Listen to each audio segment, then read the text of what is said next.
ovqatni o'z hayotimizda rivojlantirish uchun qanday, nimalarga ahamiyat berishimiz kerak, qanday ovqatlanishimiz kerak, kunlik hayotimiz qanday bo'lishi kerak, ratsional ovqatlanishga amal qilishimiz kerakmi? Bu fikrlarni qanday tasdiqlaysiz nazaringizda? Sog'lomda sog'lom ovqat. Yeb bo'lib ovqat, yugurma faqat. Barakalloh. Barakalloh. Sog'lom ona, sog'lom bola. Keling, shu narsani, shu gaplarimizni isbotlab quyidagi videoni qilamiz. Aziz yoshlar, zararli va foydali yeguliklarning sizlarda ikki og'iz gapi bo'lingan. Eshitdingizmi?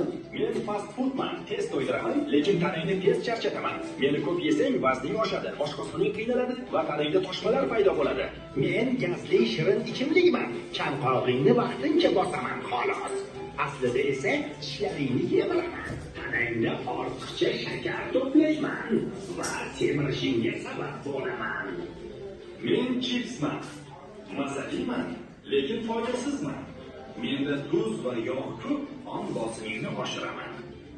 Va men sabab sendagi teri buzilishi mumkin.